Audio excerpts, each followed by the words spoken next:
Hello, everyone. So, as I'm sure many of you are aware, there's been a huge effort to unionize at a Amazon warehouse in Bessemer, Alabama. Now, things have gotten really rowdy surrounding this, and Amazon Jeff Bezos and his crew have essentially went all systems go. They're on a full court press, doing everything in their power, doing everything they can possibly do to quelch, to crush, to defeat this movement, to defeat these workers that are trying to come together and unionize. So I want to talk about it. I want to talk about what's going on. But first, what I want to do for you is play for you a video. Now, Bernie Sanders, Killer Mike, and some others as recent as a couple of days ago, went to Bessemer, Alabama to talk to the workers and kind of give their support. Take a look at the video. Enough really is enough. How much money do the richest people in this country require? I don't have to tell you, Bezos is the wealthiest guy in the world. He's worth about 180 billion, that's a B, not an M. His personal wealth has increased by $65 billion during the pandemic alone. Don't tell me you want to make an economic investment in my community and then you come pay me fast food wages. You don't want an economic investment. You want to use me like an indentured servant to enrich the richest man in the world. The goal of Amazon is to get as much productivity out of us for as little compensation as possible. We're working for the richest man in the world, and employees not get paid what they deserve. And I'm very proud of the wages that we pay. Amazon is trying to hide behind a fig leaf of giving $15 an hour, but that wage rate is actually below what unionized warehouses in the area are providing workers. It's also below the median wage in Alabama. I asked my supervisor, how often do you get raises? And she said, well, it pretty much taps out like where you're at. They're starting you at 15 usually, but it's slow to move up. Is that what I'm hearing? I asked the question in the union busting class. Can you explain to us when is the top out? He said in 3 years. Okay, we're starting at $15 now, so in 3 years we'll be making a little below $17. In 10, 20 years, you may be still making less than $17 an hour. This country belongs to all of us, not just a handful of billionaires. A union will give us leverage of our own. The union is coming. We will be there. When I, look around at the facility, the heat we work in, the corners that they cut, the lack of accountability, I understand why he's so rich. They say to Mr. Bezos, why, when you have so much money, more money that can be spent in a million lifetimes, why are you spending millions trying to defeat an effort on the part of workers here who want nothing more than decent wages, decent benefits, decent working conditions?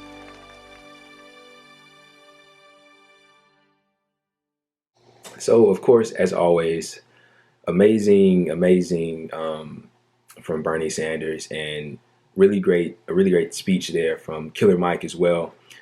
He's really good when it comes to talking about things like workers' rights and what have you. But hopefully, watching that video, you kind of understood the sentiment and kind of got what's going on here. So these Amazon workers are struggling, man. Working conditions are not good. The pay isn't something that they deserve. One thing that Amazon likes to tout is its $15 minimum wage. We'll get into that in a minute. But so recently, Amazon News, the Twitter account for Amazon News, is a verified Twitter account, recently just lashed out at a bunch of progressive, like lefty politicians and people that were, basically critical of Amazon. They lashed out at Elizabeth Warren, Mark Pocan, I think Marianne Williamson, and Bernie Sanders. And they were basically very antagonistic and like hostile. And it was weird because it's like, well, wait a minute. You guys are a corporation and you are a Twitter account that's just supposed to talk about the news. Like, why are you being so vitriolic to these politicians and public figures and such?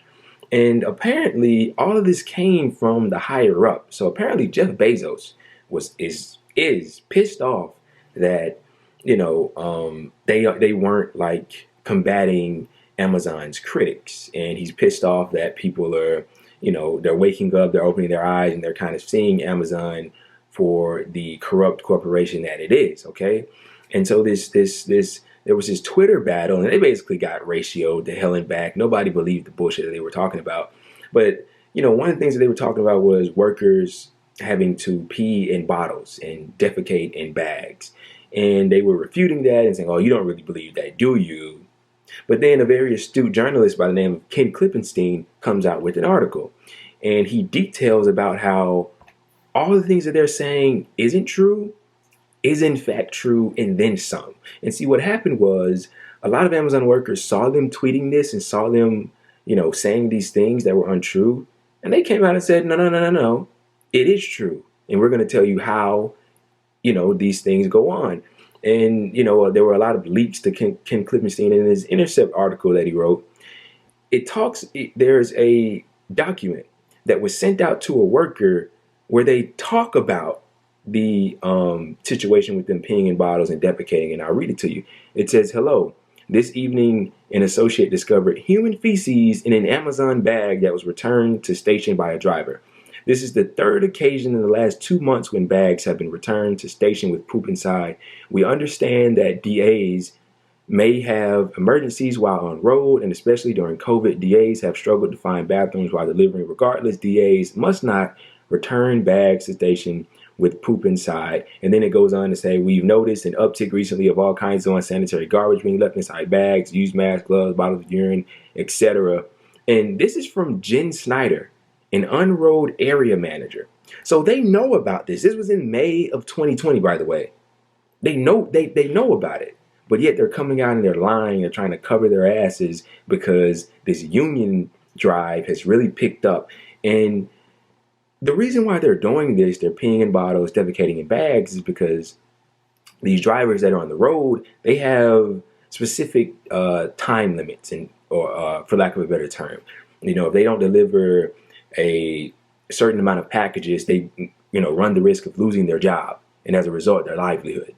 Okay, that's how dire the situation is. They don't really have time to stop and try to find a bathroom, and finding one can be difficult, in its own right. And so they have to resort to these kinds of tactics. And one of the things that Bernie Sanders was talking about with some of the workers is, like on break time, for instance, it may take 10 minutes to get to wherever the break station is, and then 10 minutes to get back, and you only have a 30-minute break. So you've only rested for 10 minutes because it takes 10 to get there, 10-minute rest, and then 10 to get back. There's your break. And then they talk about how they're heavily surveillanced in these facilities. They're currently being watched to make sure that they're not slipping up. No bathroom breaks, no taking it easy here, no taking a rest there. It's so authoritarian, and it's just not a good workspace. And the conditions are bad. They handle COVID horribly.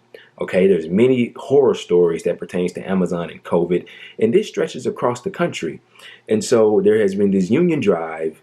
And another thing that I read an article about is that Amazon actually got the Bessemer police involved to go harass the people that were, pro-union, that came down here to kind of educate the Amazon workers and, bring about support for the union.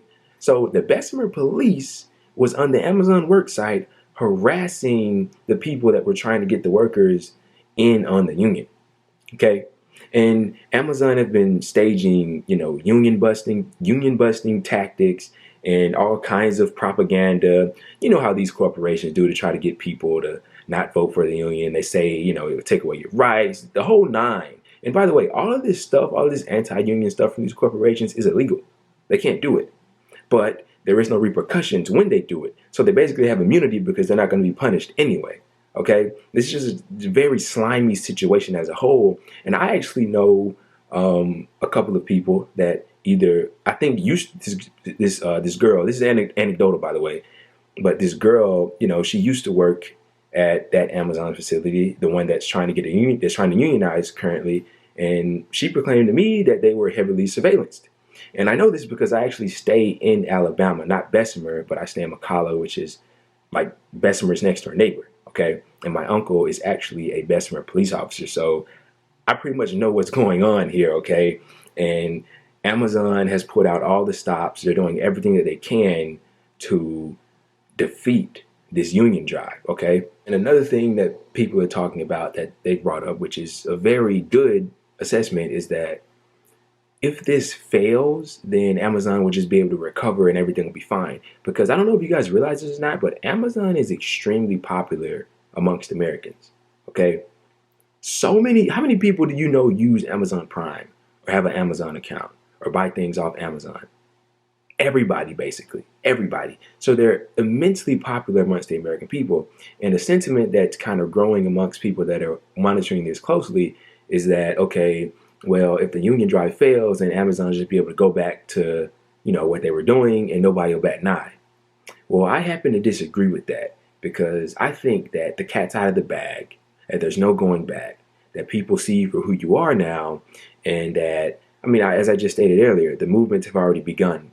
Other Amazon workers, thousands of them, are already reaching out to unions, trying to unionize because they are seeing what's going on here in Bessemer, Alabama. And allow me to end on this note. I was watching something and a very astute individual brought this up. Joe Biden's former spokesperson is vice president of global public policy at Amazon. Okay? So it runs way deeper than what you think it is, okay? Amazon is a huge corporation that has immense power and cachet, okay? And they're connected to a lot of the politicians. What is something that leftists always say? The corporations own the government. They do. And it's not any different in this situation, okay? They have immense power. So if this union drive does not succeed, it's not because the people are anti-union.